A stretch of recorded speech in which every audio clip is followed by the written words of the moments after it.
À la fin de la dernière vidéo, je vous ai exhorté à laisser Jésus entrer dans votre vie. Je veux que vous commenciez à profiter de la paix, de la satisfaction qu'il offre. Mais maintenant, vous vous demandez probablement, comment puis-je le laisser entrer dans ma vie? Donc, dans cette vidéo, je vais vous montrer comment vous pouvez prendre cette décision. Regardons la phrase la plus célèbre de la Bible, Jean 3, 16. Cette déclaration résume tout ce dont nous avons parlé et vous montre comment rendre tout cela personnel. Si vous possédez une Bible, vous pouvez suivre avec moi en vous tournant vers l'Évangile de Jean au chapitre 3 et en regardant le verset 16, ou vous pouvez simplement écouter pendant que je le récite.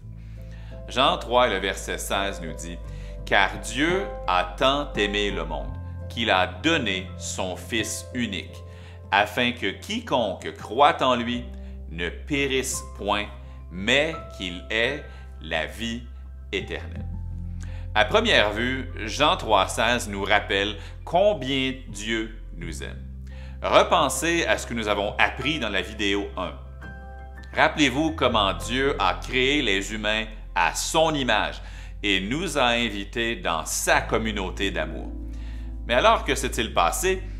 Nous nous sommes rebellés contre Dieu et avons enfreint ses règles, choisissant d'écrire notre propre histoire. Cependant, Dieu nous a tellement aimés qu'il a envoyé son Fils unique, la postérité qui avait été promise, mourir pour nos péchés. Pourquoi a-t-il fait cela? Parce qu'il ne veut pas que nous périssions. Cela signifie qu'il ne veut pas que nous mourions et que nous passions l'éternité séparés de lui. Vous voyez, si une personne meurt dans un état de rébellion contre Dieu, sans que ses péchés aient été lavés par Jésus, cette personne ne sera pas autorisée à entrer dans la présence de Dieu. Les portes du ciel ne leur seront pas ouvertes. Dieu le dit de cette façon dans le livre de l'Apocalypse. Mais pour les lâches, les incrédules, les abominables, les meurtriers, les débauchés, les magiciens, les idolâtres et tous les menteurs, leur part sera dans l'étang ardent de feu et de soufre, ce qui est la seconde mort. Apocalypse 21, le verset 8. C'est le sort de ceux qui ne laissent pas Jésus les restaurer à une juste relation avec leur Créateur. Mais Dieu ne veut pas que quiconque soit séparé de lui, ni maintenant, ni pour toujours.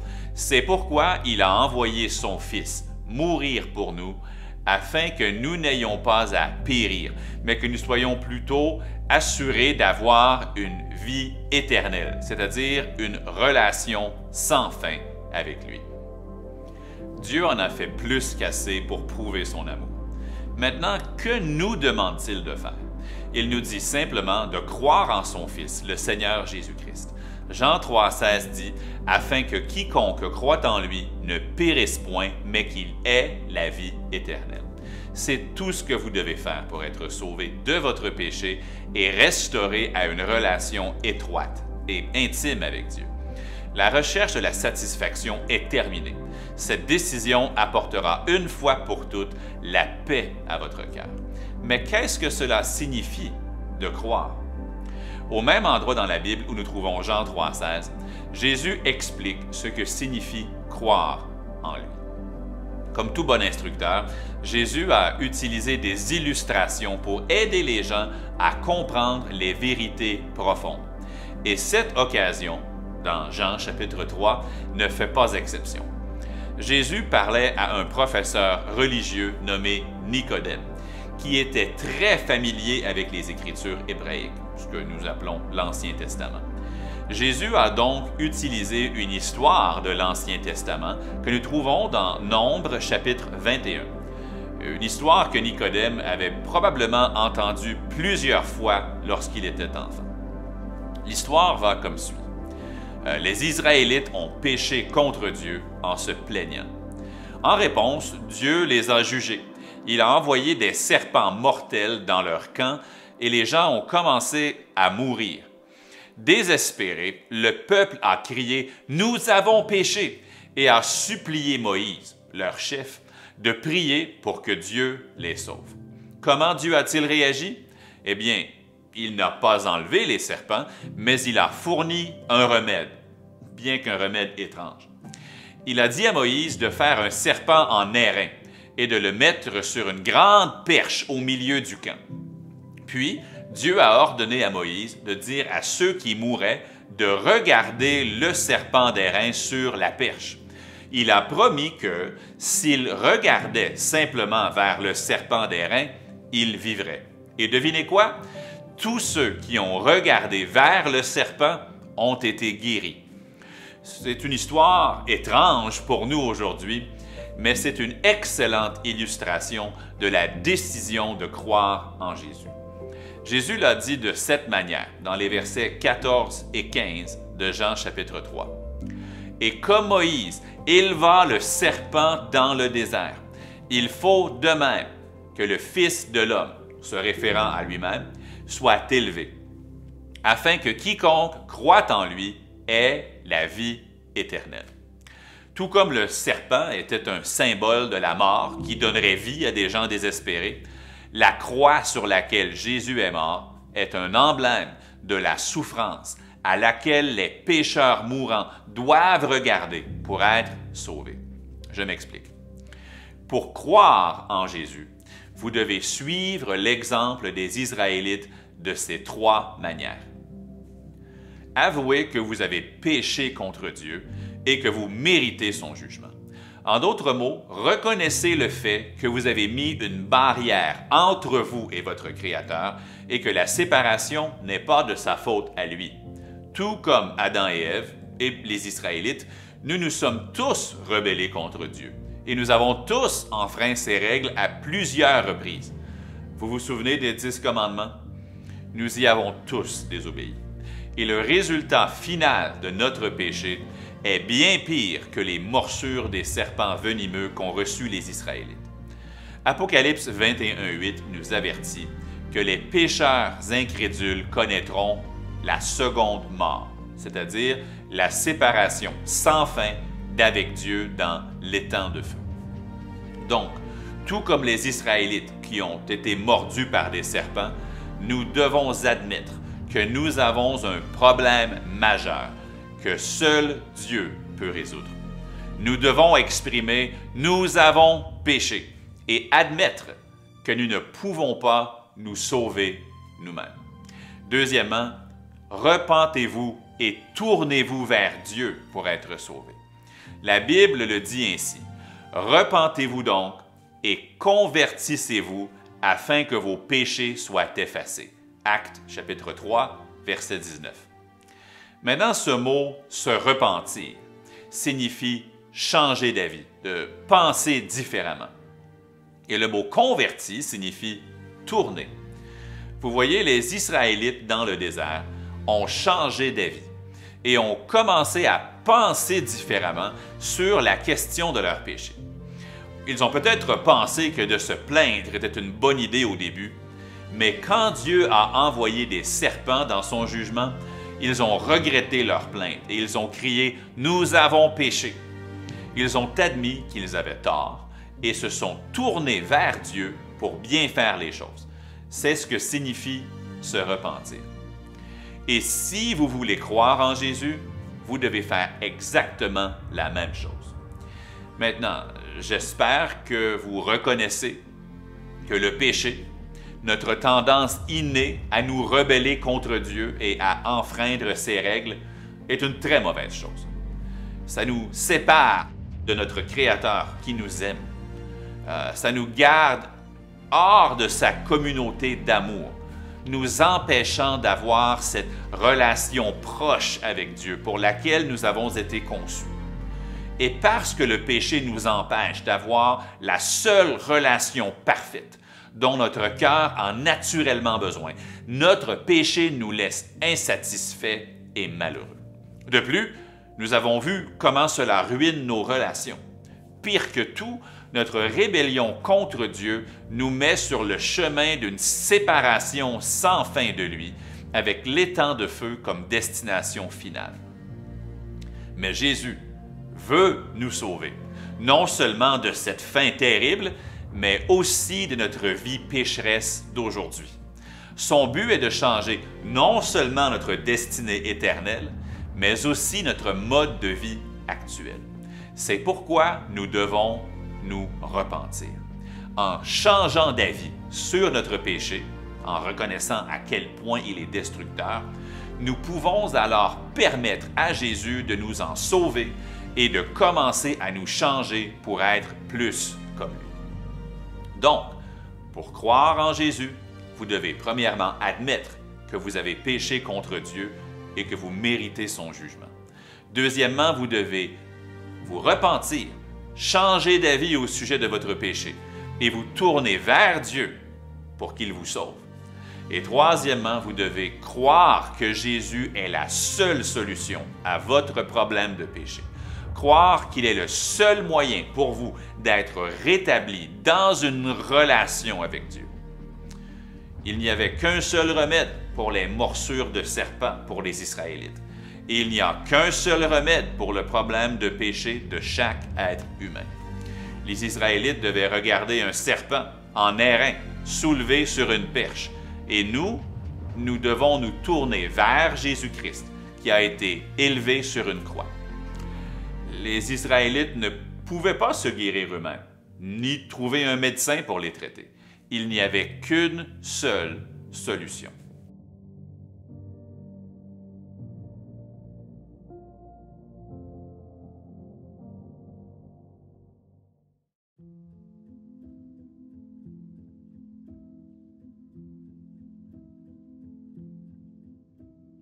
Et parfait.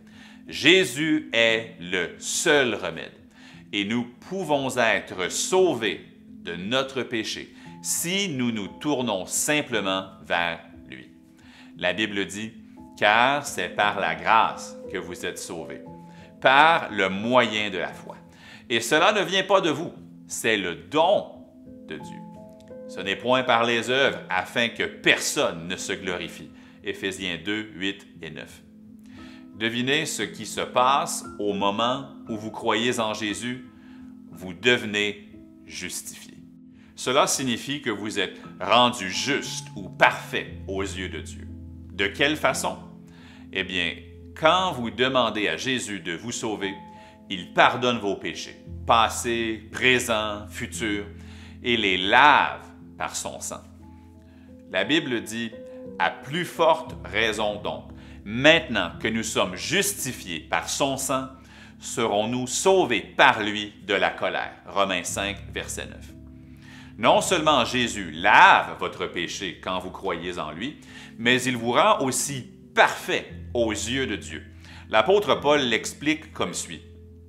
Justice de Dieu par la foi en Jésus-Christ pour tous ceux qui croient. Et il n'y a point de distinction.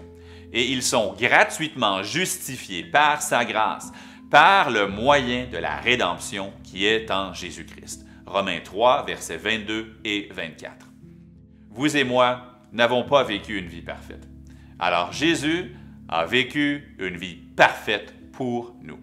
Et quand nous choisissons de croire en lui, il nous donne son identité. Sa perfection, ou comme la Bible l'appelle, sa justice, est placée sur nos vies, de sorte que lorsque nous nous tenons dans la salle d'audience de Dieu, nous n'avons pas à craindre le jugement. Jésus a déjà pris notre punition pour nous et maintenant il nous offre son identité, afin que nous puissions être rendus justes aux yeux de Dieu. Si vous choisissez de croire en lui, il vous restaurera à votre identité d'enfant de Dieu.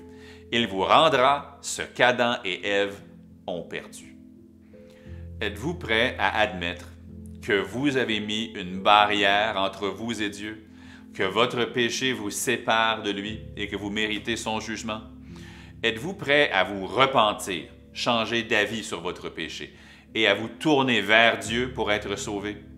Êtes-vous prêt à laisser Jésus commencer à réécrire votre histoire? Croyez-vous que Jésus est la seule solution à votre problème de péché, le seul moyen pour vous d'être restauré à une relation étroite, proche avec Dieu. Si vous êtes en mesure de répondre oui à toutes ces questions, alors invoquez Jésus et demandez-lui d'être votre sauveur, le héros de votre histoire, dès maintenant.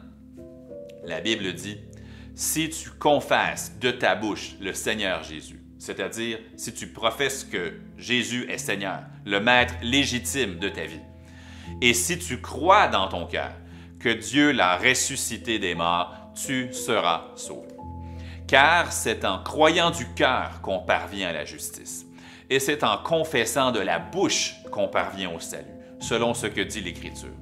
Quiconque croit en lui ne sera point confus. Il n'y a aucune différence, en effet, entre le juif et le grec, puisqu'ils ont tous un même Seigneur, qui est riche pour tous ceux qui l'invoquent. Car quiconque invoquera le nom du Seigneur sera sauvé. Romains 10, versets 9 à 13.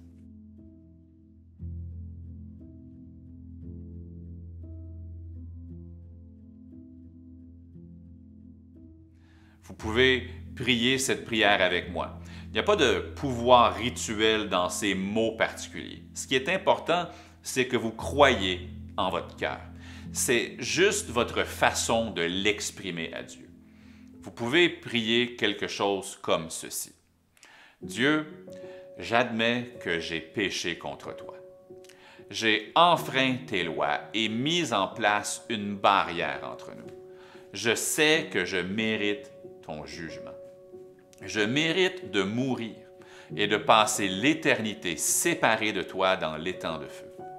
Mais je crois que Jésus est mort pour payer mes péchés et qu'il est ressuscité pour me donner la vie éternelle.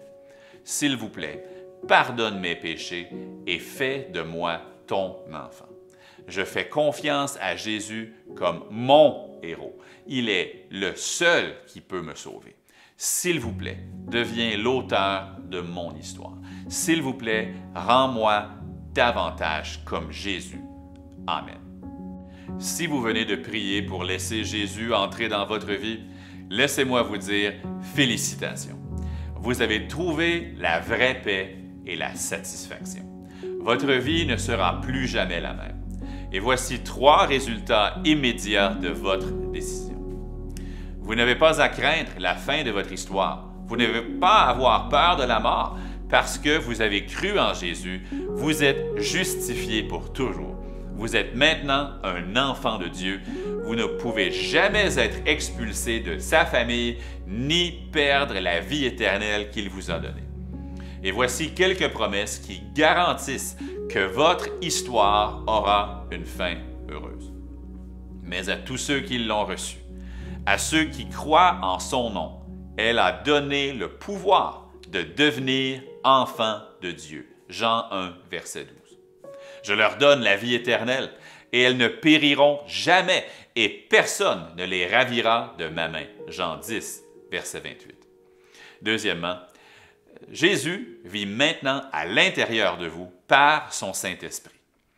Quand vous avez prié il y a quelques instants, voici ce qui s'est passé. Et parce que vous êtes fils, Dieu a envoyé dans nos cœurs l'Esprit de son Fils, lequel crie « Abba, Père ». Galates 4 et le verset 6. Cela signifie que vous avez été acceptés dans la communauté d'amour de Dieu. Et maintenant, vous avez un guide toujours présent, vivant à l'intérieur de vous, appelé l'Esprit Saint. D'une voix douce, il commencera à vous aider à vivre comme Jésus. Assurez-vous de l'écouter et d'obéir à ce qu'il dit. Troisièmement, vous avez un accès sans arrêt à votre nouvelle relation avec Dieu. Maintenant que vous êtes son enfant, il vous invite à venir avec assurance à son trône de grâce. Hébreux 4 et le verset 16. Lorsque vous le voulez, vous pouvez maintenant parler directement à Dieu de tout, de n'importe quoi, et il promet de toujours vous entendre et de vous répondre. Et maintenant, si vous nous donnez votre courriel, nous aimerions être en contact avec vous et vous donner quelques ressources qui vous aideront à avoir la meilleure relation possible avec Dieu. Mais d'ici là, voici quelque chose que je vous encourage à faire. Commencez à lire la Bible tous les jours pour apprendre à connaître Jésus. Je vous recommande de commencer dans l'Évangile de Marc, puis d'essayer l'Évangile de Jean. Aussi, passez du temps à parler à Dieu dans la prière tous les jours. Je suis si heureux que vous ayez fait le choix de laisser Jésus devenir votre héros. Votre quête pour la paix et la satisfaction est terminée. Et maintenant, votre histoire est destinée à une fin heureuse.